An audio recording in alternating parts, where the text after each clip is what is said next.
Vítejte lidi u dnešního videa. Dneska si ukážeme můj Minecraft svět. A tak.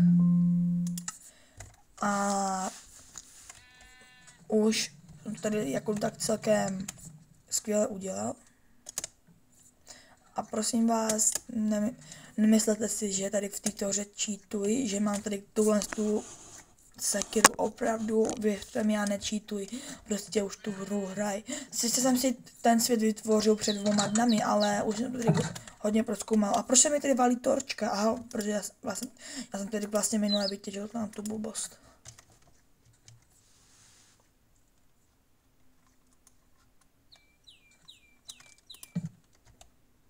Kam proč to furt vyhazují?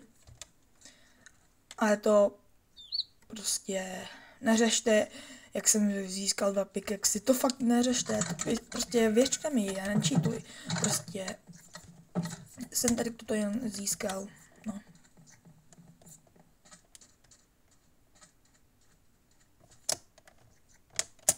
Nebo cheatuj, ale negivuj si tady tyhle prostě přístroje, tyhle prostě nedrajtová sekira, to ne, já tu hru chci hrát poctivě, maximálně cheatuji tady to tak, že si to přepnu na Creative mod, dám si tady spawner na šnečky, já mám rád šnečky, oni jsou to také rozkošní, tak jsem si tady dal spawner na šneky a na morčata, jinak ty morčata s šnekama jsou modovaný, já vám ukážu, kde jsou ty spawnery na morčata. Jak jsou tak trochu vzadu. A opravdu přísahám, já tu hru hraji poctivě a ne, takže prostě podvádím. Já jestli tady prostě maximálně givnu tyhle spawnery a tady si dám, no a tady mám morče. Morče! Morče! Morče, to je žablíčko.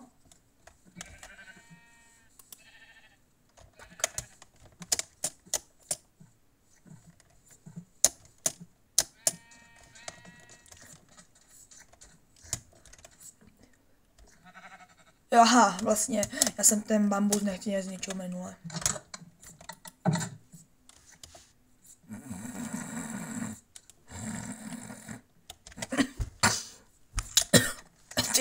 Tyjo. Takže tady, myslím si, že bychom mohli zajet, zaplout pro další bambus.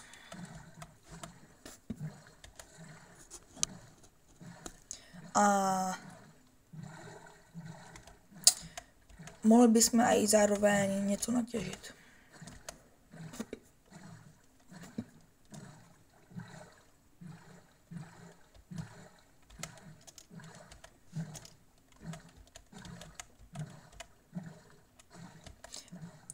Sice já vím, omlouvám se vám, že survival svět s cheatama je jako tak trochu proti pravidlům, že to je nefér, že si můžu givovat věci a tak, ale já to dělám proto, abych jsem si třeba dříve nastavil den, když třeba teďkom zrovna pracuji a tak něco. Prostě chápete mi, doufám. Já si negivuji cheatam a věci, prostě všecko dělám poctivě. Jenom maximálně si tady přepnu den a noc. Víte?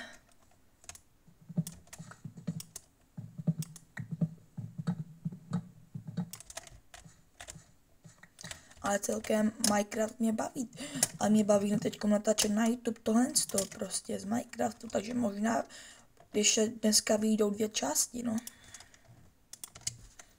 64 písků mám, 64 písků jsem si negivnul, to mi fakt můžete věřit, protože k čemu by měl písek, já už tady stavím hodně věcí a tak tady prostě furt dělám tyhle blablabla. Prostě já furt tady těžím a tak a z toho mám tolik písku, tak alespoň ho k něčemu využiju. Get out dřevo, boink. Padne nám z toho alespoň nějaký sapling.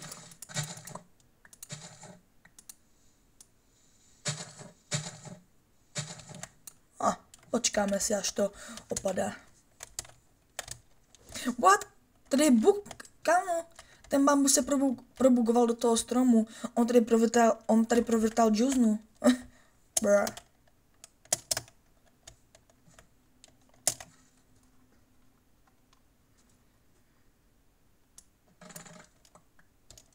Ten zvuk byl celkem uspokojící.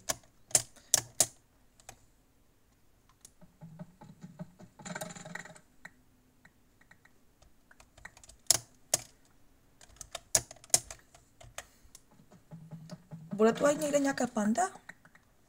Jsme se ani mohli podívat, co?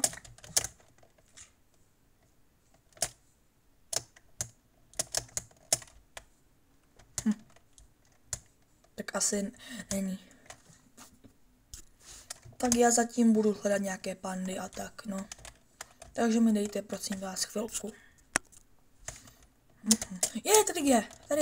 Tady je panda. Pando, pojď.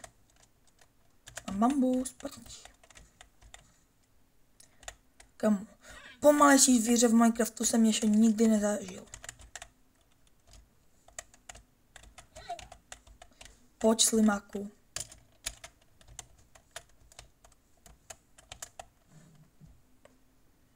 Kdyby se nám podařilo získat ještě jednu, tak bychom mohli mít pandovou farmu. Toto ti zničím a ti to tady nepřekáží. Pojď, paníno. Proč nejdeš? Pojď. Aha. Tak si počkáme, až to panda dožere. Brr.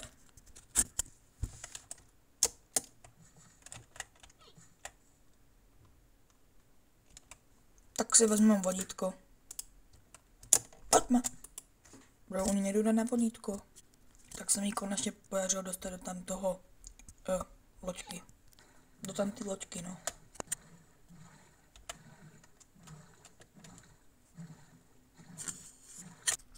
Tak. Ale kámo, proč jsem taky zagličovaný? To je fuk.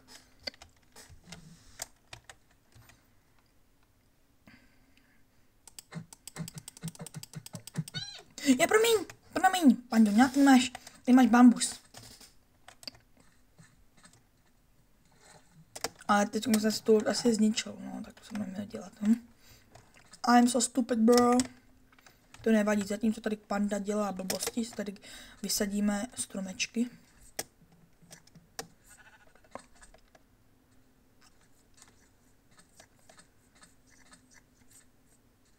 Ty, kolik tu je těch šneků.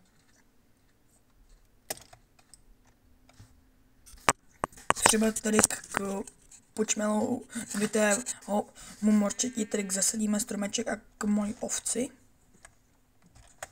Brr.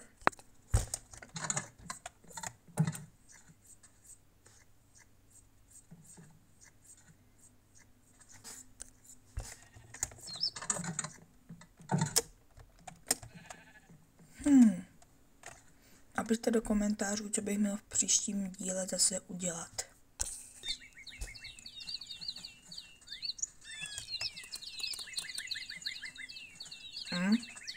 Bra. Potulný obchodník, co tu děláš? Prodáváš tak nic, kámo. Bro.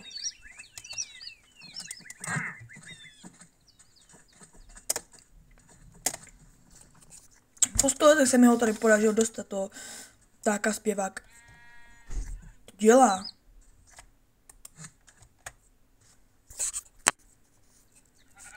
Děkuji vám lidi za zhlédnutí a uvidíme se v videu část 2, kde se pokusíme najít i už nějaký, jako kdyby by prostě nějaký ship, ale počkat, tam je nějaký ship, no. Tak si užijte těch posledních pár sekund a já se s vámi loučím a čus.